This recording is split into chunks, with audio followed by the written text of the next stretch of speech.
Breaking news తిరుపతిలో triangle love story కలకలం రేపింది. తిరుపతిలో విద్యార్థులు రెచ్చిపోయారు.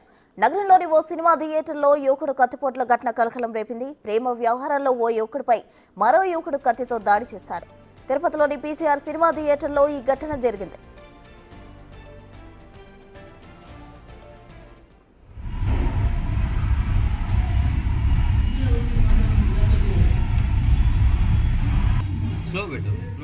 గాయపడిన విద్యార్థి లోకేష్ ను మోహన్ బాబు యూనివర్సిటీ విద్యార్థిగా గుర్తించారు. దాడి చేసిన యువకుడు కార్తీక్, యువతి అక్కడి నుంచి పరారయ్యారు. ప్రేమ వ్యవహారమే ఈ ఘటనకు కారణమని పోలీసులు అంచనా వేస్తున్నారు. స్థానికుల సమాచారంతో అక్కడికి చేరుకున్న పోలీసులు గాయపడిన కార్తీక్ ను ఆసుపత్రికి తరలించారు.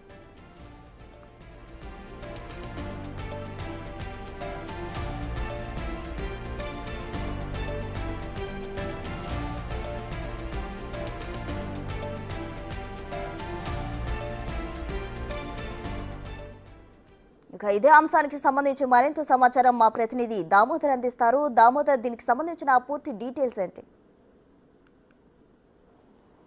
ప్రస్తుతం నిన్న శనివారం నాడు సరిపోదా శనివారం సినిమాకు ఏదైతే PGR cinema movies ల్యాండ్స్కు Mohan Babu యూనివర్సిటీకి సంబంధించిన విద్యార్థులు ఏదైతే లోకేష్ అతని స్నేహితురాలు శ్రావ్య వచ్చారో, అయితే శ్రావ్య ముందుగానే తన మరో స్నేహితుడు ఏదైతే చిన్నప్పటి నుంచి స్నేహంగా ఉన్నాడు, అదేవిధంగా ప్రియుడిగా కొనసాగుతున్న కార్తీక్ను సూలూరుపేట నుంచి పిలిపించింది.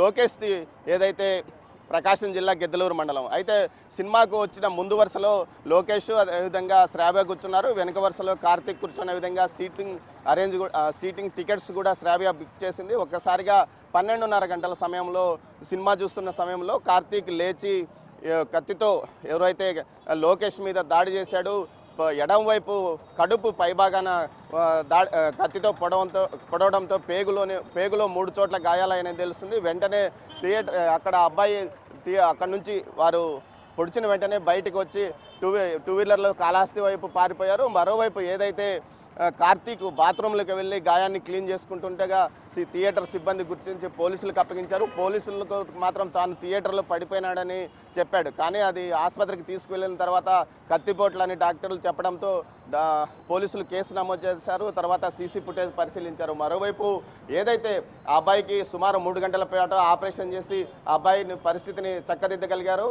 పేగులకు 3 చోట్ల అతనికి ట్రీట్మెంట్ చేసినట్టు తెలుస్తుంది. అంతేకాకుండా ఏదైతే మనము ప్రస్తుతం పీజీఆర్ సినిమాస్ ముందున్నాము, ముఖ్యంగా థియేటర్లోకి వాటర్ బాటిల్స్, స్నాక్స్ తీసుకువెళ్ళడానికే 1,00,000 ఆంక్షలు పెడతారు, బౌన్సర్లతో వెతికిస్తారు. అలాంటి వారు కత్తి ఎలా లోపలికి పోయింది, అదేవిధంగా యూనివర్సిటీ విద్యార్థులు వచ్చి ఈ విధంగా ఇక్కడ దాడులు చేసుకోవడం ఏంటి, ఈ విషయాల మీద మనతో మాట్లాడడానికి సిపిఎం జిల్లా కార్యదర్శి గారు ఉన్నారు. ఆయన అడిగి తెలుసుకొని చెప్పండి, ఇలాంటివి థియేటర్లో జరుగుతున్నాయి, ఎలా అర్థం చేసుకోవాలి? ఇది సరైన సూచిక కాదు. సినిమా అంటే ప్రశాంతంగా చూడడానికి అందరూ పోయేది. యజమానులు మామూలుగా నీళ్లు లేకపోతే మిగతా విషయాలకు సంబంధించి ఏవి తీసుకుపోయిన తినుబండారాలు బయట చీప్గా ఉంటాయని తీసుకెళ్తే అనుమతించే పరిస్థితి ఉంది. మనకి కావాలన్న సినిమా చూస్తే తినే పరిస్థితి ఉండదు.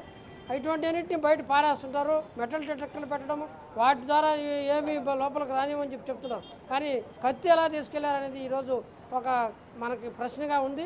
దీని మీద పోలీసు సమగ్ర విచారణ చేసి దాని మీద బాధ్యులైన మీద చర్యలు తీసుకొని ఇటువంటి తూతూ మాత్రం భద్రత మాని ఆ రకమైన పరిస్థితి నుంచి మొత్తం సినిమా చూసే వాళ్ళందరూ కూడా పటిష్టమైన భద్రత కల్పించాల్సిన బాధ్యత యజమానుల మీద ఉందని చెప్పేసి నేను భావిస్తున్నాను. దీని మీద సమగ్రంగా విచారణ జరిపించి బాధ్యులైన పైన చర్య తీసుకోవాలని చెప్పేసి నేను సిపిఎం తరపున డిమాండ్ చేస్తాను. మీరు చెప్పండి, మాజీ విద్యార్థి సంఘం నాయకుడిగా యూనివర్సిటీ విద్యార్థులు వచ్చి ఇక్కడ గొడవడము, అదే సమయంలో థియేటర్లో ఇలాంటి మారణాయుధాలు లోపలికి తీసుకువెళ్ళడాన్ని ఎలా పరిగణిస్తున్నారు? ముఖ్యంగా ఆధ్యాత్మిక రాజధాని తిరుపతిలో వేల మంది, లక్షల మంది భక్తులు వస్తారు. తమ బస్ టైమింగ్, రైలు సమయము ఎక్కువసేపు ఉండడంతో థియేటర్లోకి వచ్చే పరిస్థితి కూడా ఉంది. ఇలాంటి చోట ఏదైనా జరగడానికి జరిగితే పరిస్థితి ఏంటి? జరగడానికి జరిగింది కాదు. నిన్న శనివారం సరిపోదా శనివారం సినిమాలో కత్తులు ఎత్తుకొని పోయి ఒకరికొకరు పొడుచుకొని ఆ రకంగా దారుణమైనటువంటి ఘటన జరిగింది. ఈ ఘటనను పూర్తిగా ఖండించాల్సినటువంటి అవసరం ఉంది. ఎందుకంటే పోలీస్ స్టేషన్కు కూతవేటు దూరంలోనే ఎదురుగా ఉన్నటువంటి police station east police station, వెనకేమో దీంట్లో ఉండేదేమో పీజీఆర్ థియేటరు.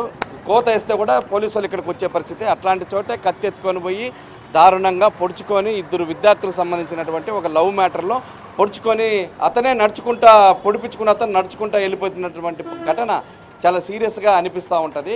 అదేవిధంగా బాత్రూంలోకి వెళ్ళి తాంకొని తర్వాత వాళ్ళిద్దరూ అబ్బాయి అమ్మాయి ఇద్దరు కలిసి వాళ్ళిద్దరి మధ్య ఏం జరిగిందో తెలియదు కానీ ఒకరికొకరు చంపుకోవాలనే అంత దారుణమైనటువంటి ఘటన ఈ థియేటర్లో జరగడం అనేది కూడా జరిగింది. ఈ థియేటర్లో ప్రతిసారి ఏదో ఘటన జరుగుతూనే ఉంటుంది. గతంలో ఒక జడ్జి కుమారుడికి సంబంధించినటువంటి స్నాక్స్ బయట నుంచి తీసుకెళ్లాడని చెప్పిన ఆ జడ్జి కుమారుడిని ఇక్కడ బౌన్సర్స్ పెట్టించి కొట్టించడం అనేది జరిగింది. అదేవిధంగా గతంలో ఇంకొకటి ప్రేక్షకులు ఇక్కడ సినిమా థియేటర్లో నీళ్లు బాగలేవని చెప్పి అడిగినందుకు బౌన్సర్లు వచ్చి కొట్టడం అనేది జరిగింది. ఈ థియేటర్లో ప్రతిసారి ఏదో సందర్భంగా ఏదో రకంగా ఘర్షణలు జరుగుతూనే ఉన్నాయి. ఇక్కడ స్నాక్స్ సంబంధించినటువంటిది కానీ కూల్ డ్రింక్స్ సంబంధించినటువంటిది కానీ ఎంఆర్పి రేటుకి అమ్మాలని చెప్పిన అనేది గతం నుంచి వస్తున్నటువంటి రూల్ చట్టం. ఇక్కడ ఏవి కూడా ఎంఆర్పి రేటుకి అమ్మేటువంటి పరిస్థితి లేదు.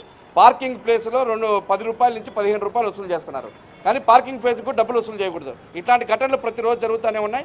కాబట్టి దీనిని మూసివేయాలని చెప్పని ఈ సందర్భంగా డిమాండ్ చేస్తాం. మొత్తం మీద థియేటర్లో జరిగిన ఘటనకు యాజమాన్యం బాధ్యత వహిస్తుందా, లేకపోతే ఎవరు పోలీసులు బాధ్యత వహిస్తారా? ముఖ్యంగా రక్షణాత్మక చర్యలు తీసుకోవడంలో వైఫల్యం పూర్తిగా కనిపిస్తుంది. ఈ విషయంలో మరోవైపు అబ్బాయి ఆరోగ్యం ప్రస్తుతం స్థిమితంగానే ఉందని డాక్టర్లు తెలిపారు. మొత్తం మీద సుమారు 3 గంటల పాటు రుయా వైద్యులు ఏదైతే శస్త్రచికిత్స నిర్వహించాల్సిన పరిస్థితులు ఏర్పడింది. మొత్తం మీద థియేటర్ల భద్రతలో వైఫల్యం అడుగడుగున కొట్టొచ్చినట్లు ఈ ఘటనతో కనిపిస్తుంది. ఇప్పటికైనా జిల్లా పోలీసు ఉన్నతాధికారులు ఈ విషయంలో చర్యలు తీసుకుని థియేటర్ల వద్ద, ముఖ్యంగా ఆధ్యాత్మిక రాజధాని అయిన తిరుపతిలో థియేటర్ల వద్ద లోపలికి వెళ్లే మెటల్ డిటెక్టర్లను ప్రతి చోట ఖచ్చితంగా ఉంచాలని, అదేవిధంగా భద్రతా చర్యలు తీసుకోవాలని స్థానికులు కోరుతున్నారు.